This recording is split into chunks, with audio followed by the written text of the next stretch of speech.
Привет, ребята!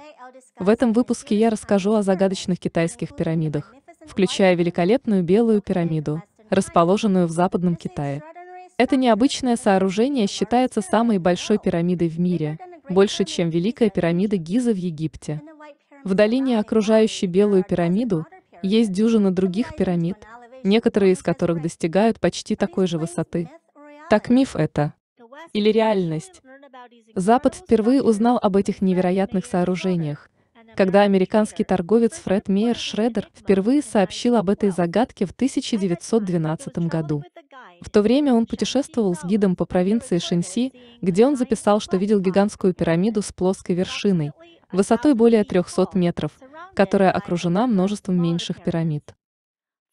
Спустя 3 десятилетия пилот ВВС США Джеймс Гаусман, летя над Западным Китаем, заметил мерцающую белую структуру.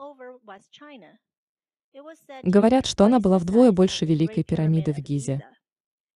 2 года спустя, в 1947 году, другой американский летчик Морис Шихан увидел гигантскую пирамиду во время полета над провинцией Шэньси, недалеко от Сиана, и быстро сделал снимки.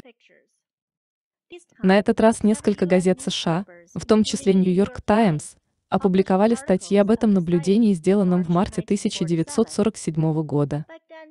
Тогда китайские археологи отрицали существование таких структур, потому что для большинства китайцев это не пирамиды, а гробницы древних императоров. Фактически так называемые китайские пирамиды на самом деле являются курганами ханьских императоров с более чем 2000-летней историей. Династия Хань правила на протяжении 4 веков. С 206 года до нашей эры по 220 год нашей эры. Наличие кургана поверх захоронения – это китайская традиция, которой не менее 2700 лет. В настоящее время китайцы в сельской местности хоронят умершего члена семьи в земле и насыпают поверх захоронения курган. Могилы ханьских императоров, безусловно, самые грандиозные, они пирамидальной формы с плоскими вершинами. Первоначально наверху были мемориальные сооружения, но они давно исчезли. Остались только следы от их фундамента. Все китайские пирамиды расположены в Синьяне, Центральном Китае. Этот район считается одной из колыбелей китайской цивилизации. В долине находятся две великие древние имперские столицы – Сиань и Синьян. Долина имеет особое географическое положение потому, что весь юго-запад Китая занимает горный хребет Гималаев. На западе пустыня Такламакан, а на севере лесовое плато. Эта обитаемая долина была сухопутным путем, соединявшим Персию и Месопотамию или современный Ближний Восток, а также древнегреческую и римскую империи с Восточным Китаем. Фактически 2200 лет назад Сиань являлся конечной восточной точкой первоначального шелкового пути. Сиань в древности назывался Чинань, и это была столица, которая соответствовала Риму того же времени. Эта легендарная долина была свидетелем взлета и падения самых важных династий в истории Китая. Река Вэй наряду с другими реками протекает через долину Вэй и обеспечивает орошение посевов. На протяжении тысячелетий здесь жили и процветали люди. Более того, эта долина похожа на китайскую версию долины царей. Здесь были похоронены более 30 императоров, а также есть тысячи других древних королевских гробниц. Во времена династии Хань мавзолеи императоров располагались вдоль реки Вэй. Эти необычные мавзолеи не только содержат гробницы императоров и других членов королевской семьи, но также соседствуют с большими жилыми и торговыми кварталами. После того, как мавзолей был спроектирован и установлен, император переселял тысячи семей военных, аристократов, правительственных чиновников и богатых торговцев в созданное сообщество, в новую недвижимость. Эта практика обеспечивала безопасность гробниц императоров с обилием стражи, обслуживающим персоналом и постоянным присмотром. Кроме того, поскольку мавзолеи расположены к западу от столицы Хань, Сианя, они сформировали города-спутники, чтобы блокировать нападения захватчиков, приближающихся с этого направления. В то время проживание в этих районах было признаком высокого социального и политического статуса. 2200 лет назад ханьские императоры построили мавзолей с гигантскими пирамидальными курганами, которые мы теперь считаем китайскими пирамидами. Так являются ли утверждения о них правдой? Вы спрашиваете, есть ли в Китае пирамида высотой 300 метров, и которая больше любой пирамиды в Египте? Отвечаю, это миф. Если бы действительно существовала структура высотой 300 метров, мы можем быть уверены, что о ней были бы записи. Либо в официальных хрониках, которые древние историки писали с большой гордостью и усердием и старались задокументировать все, либо в стихах и фольклоре местных жителей. Но нет никаких записей, документирующих гигантскую структуру, даже близкую к размеру 300 метров. То, что было задокументировано как в официальных хрониках, так и в популярных стихах, это мавзолеи ханьских императоров. В имперских документах конкретно зафиксированы размеры, высота и расположение захоронений и курганов различных ханьских императоров. С другой стороны, описание Фреда Мейера Шредера могло быть непреднамеренно преувеличено. Когда он посетил долину в 1912 году, это была плоская открытая равнина с сельскохозяйственными угодьями и зданиями высотой всего в 1 или 2 этажа. В такой среде искусственный гигантский холм выглядел бы еще более впечатляюще и создавал бы неправильное представление о том, что он намного выше и больше своего реального размера. Если мы хотим оценить высоту конструкции, мы обычно используем окружающие элементы в качестве сравнения. Например, эта скульптура в 2 раза больше человека, следовательно, она будет около 11,5 футов или 3,5 метра. Мы также можем измерить дальнюю структуру карандашом, как мы это делаем для рисунка. Однако поблизости от кургана не было сопоставимого сооружения. Поэтому практически невозможно получить точную оценку фактической высоты или размера этой пирамиды. То же самое и с рассказами пилотов. Я полагаю, что оценить высоту курганов, летая в воздухе, еще сложнее. Поэтому я считаю, что пирамида высотой в 300 метров – это просто ошибка восприятия. Так, насколько же велики на самом деле курганы ханьских императоров? Ходили разговоры о том, что китайские пирамиды настолько огромны, что посрамят как Великую пирамиду в Гизе, так и пирамиду Солнца в Теотиуакане. Это тоже миф. Поставим самую большую китайскую пирамиду рядом с этими двумя. Великая пирамида Гизы имеет высоту 146,7 метра, или 481 фут, а пирамида Солнца в Теотиуакане – 65,5 метра. Высота самого большого кургана китайского императора составляет 46,5 метра, или 153 фута. Это намного ниже. Несмотря на то, что высота и форма различаются, размеры 3 оснований этих пирамид очень близки.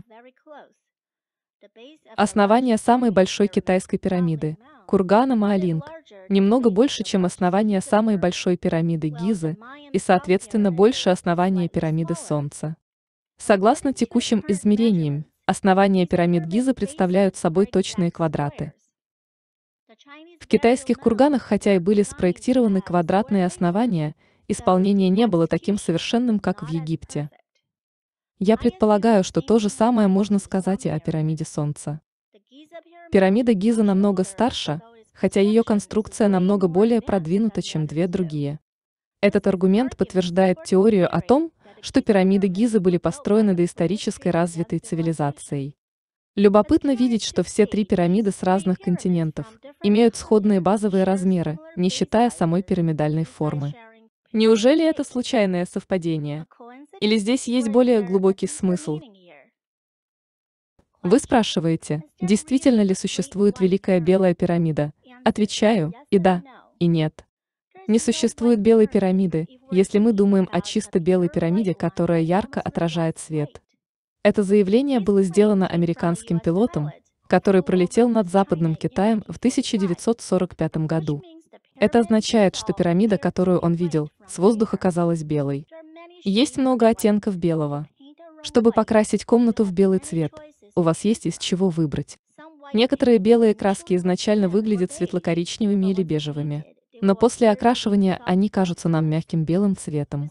Имея это в виду, давайте посмотрим на курганы ханьцев, которые были сложены слоями утрамбованной земли. Со временем эти курганы были значительно повреждены эрозией. Местные жители также брали из курганов землю, чтобы делать кирпичи. Сегодня эти курганы выглядят темно-зелеными из-за растительности, посаженной на них для борьбы с эрозией.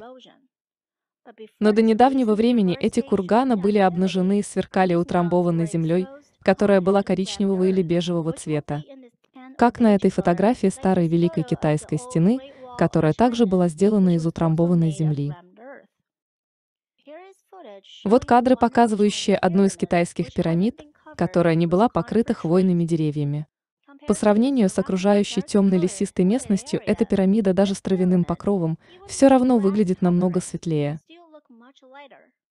А дорожки, ведущие к вершине, выглядят белыми. Мы можем предположить, что и курганы с воздуха выглядели бы белыми, особенно если бы в то время они не были бы покрыты травой. Думаю, что это может быть ответом, объясняющим знаменитую белую китайскую пирамиду.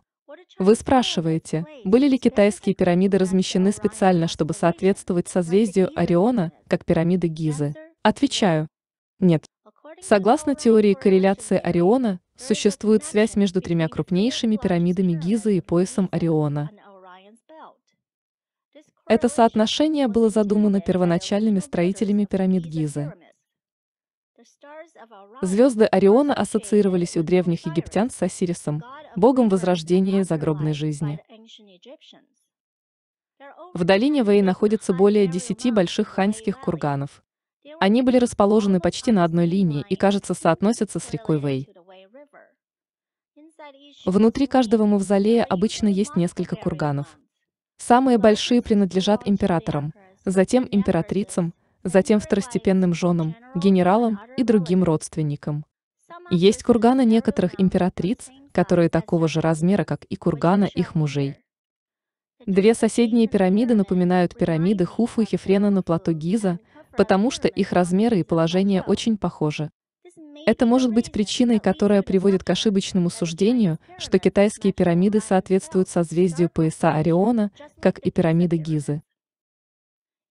Чтобы развеять этот миф, я покажу вам два комплекса пирамид рядом, чтобы вы могли их сравнить.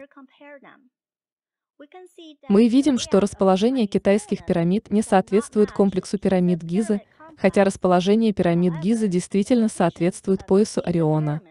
Вот аэрофотоснимки некоторых других ханьских курганов. Я выделила холмы желтым цветом, чтобы вам было удобнее их найти. Ни один из них не подходит к поясу Ориона. Как я уже говорила ранее, в каждом из мавзолеев ханьских императоров есть несколько курганов, построенных в разное время после ухода членов королевской семьи. Не было однозначных ответов о том, кто может попасть в мавзолей императора, потому что это было личное решение императора. Кроме того, не было установленных цифр, сколько людей будет там похоронено, ни правил о том, где будет похоронен каждый. Обычай погребения больше похож на произвольное искусство, чем на точную науку. Я очень сомневаюсь, что древние ханьские императоры следовали какому-либо звездному созвездию в качестве руководства по захоронению. Вы спрашиваете, совпадают ли древние китайские курганы с лей-линией? Отвечаю, вряд ли. Некоторые ученые полагают, что курганы могут быть частью гигантской системы священных линий фэншуй, подобной теории лей-линий. Лей-линия относится к прямым линиям, проведенным между различными историческими структурами и известными достопримечательностями. Однако нет никаких исторических записей, подтверждающих, что гробницы императоров были расположены на основе фэншуй. И ханьские курганы на самом деле не на одной линии. В фольклоре рассказывается, что один император, увидев во время охоты особое священное животное, решил использовать этот участок земли в качестве своего пристанища. Если в этой истории есть доля правды, то это означает, что императоры выбирали места для своих мавзолеев на основе своих личных предпочтений, а не следовали определенной линии фэншуй или лей-линии. Не редкость, когда китайских императоров одной династии хоронят в одном ряду. Вот карта гробниц 18 императоров династии Тан. А вот карта гробниц 13 императоров династии Мин. Гробницы императоров одной династии примерно выровнены и сгруппированы. Все эти гробницы окружены горами и обращены к рекам. И ни одна из них не загораживает другие от вида на горы или реки. Вот почему все они в некоторой степени выстраиваются в одну линию. Вам интересно, что находится под массивным курганом? Там должен быть погребенный гроб императора, как показано здесь.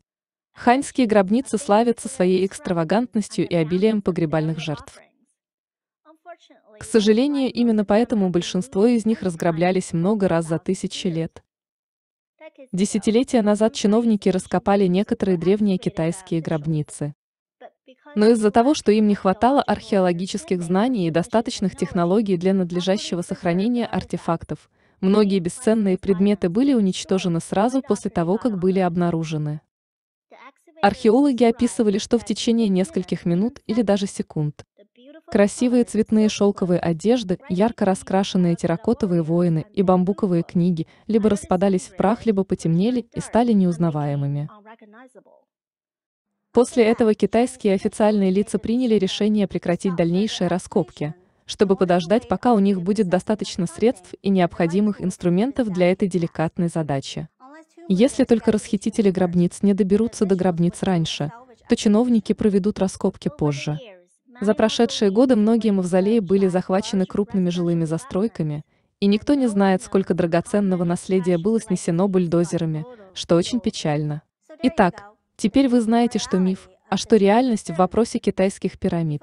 Это любопытное существо. Я Тина. А в мире еще много загадок, но в один ролик они все не поместятся. До новых встреч! Спасибо за просмотр. Все ссылки на источники информации в описании под роликом. Так что пишите комментарии, жмите на пальцы, делитесь этим видео с друзьями, подписывайтесь на канал, ну а мы пока поищем что-нибудь интересное для следующего ролика. Монтаж, перевод, озвучка и анимация студии Эльмукон.